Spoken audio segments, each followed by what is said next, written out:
प्यारे बच्चों, बहुत बहुत शुभकामनाएं।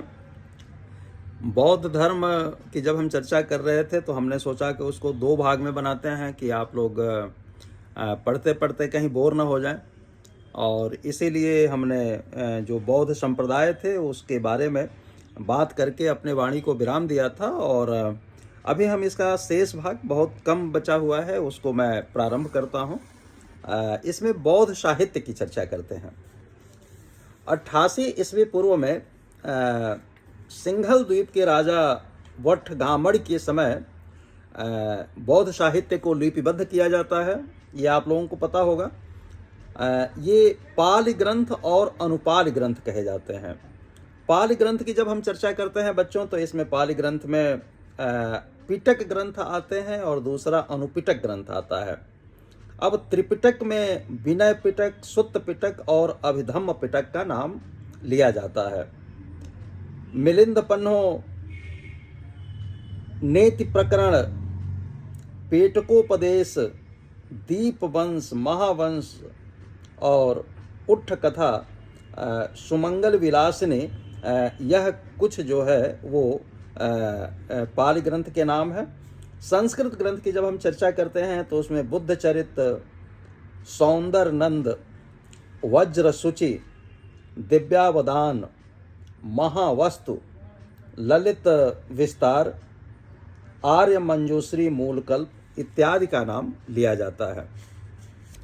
बच्चों, फिर विनय पिटक के 4 भाग मिलते हैं। विनय पिटक में वो क्रमशः इस तरह है। पतिमोक्ष, प्रतिमोक्ष को कहा जाता है। सुत्त विभंग, ये सूत्र को कहा जाता है।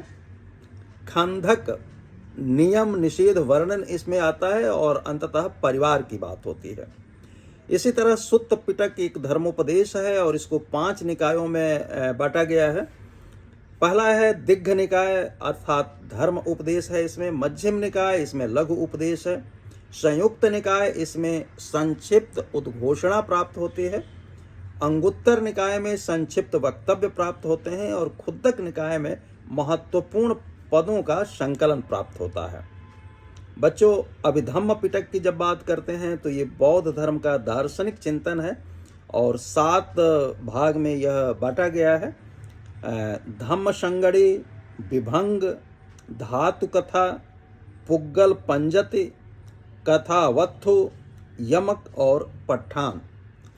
इसी तरह से बौद्ध विद्वानों की जब हम बात करते हैं तो वो क्रमशः कुछ इस तरह से हैं। बहुत सारे बौद्ध विद्वान हुए हैं इसमें। मोगल सुत तिस्स 3री शताब्दी ईस्वी पूर्व में हुए हैं।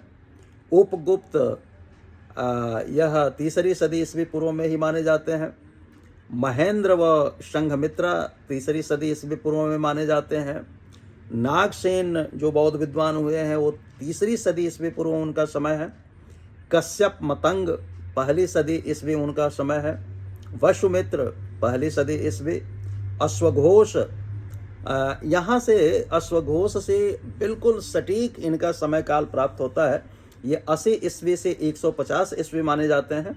नागार्जुन 2री सदी ईस्वी माने जाते हैं। अशंग 4थी सदी ईस्वी माने जाते हैं। वसुबंधु का नाम आता है तो ये भी 4थी सदी ईस्वी के हैं।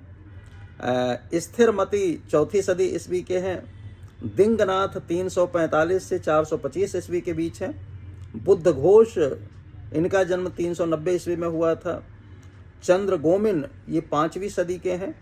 धर्मकीर्ति 6ठी सदी ईस्वी के हैं। धर्मपाल 6ठी सदी ईस्वी के हैं। चंद्रकीर्ति 7वीं सदी ईस्वी के हैं। दिवाकर मित्र 7वीं सदी ईस्वी के हैं। शांति रक्षित 8वीं सदी ईस्वी के हैं। पद्म संभव 9वीं सदी ईस्वी के हैं।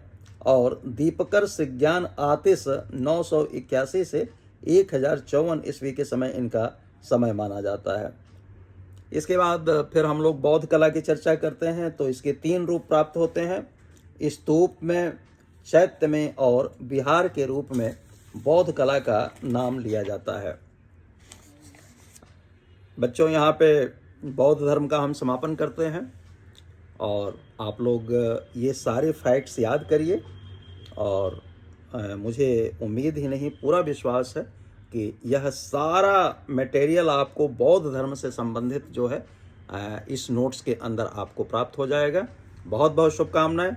अब हम जब अगली बात करेंगे तो वैष्णव धर्म के बारे में बात करेंगे। बहुत बहुत शुभकामनाएं।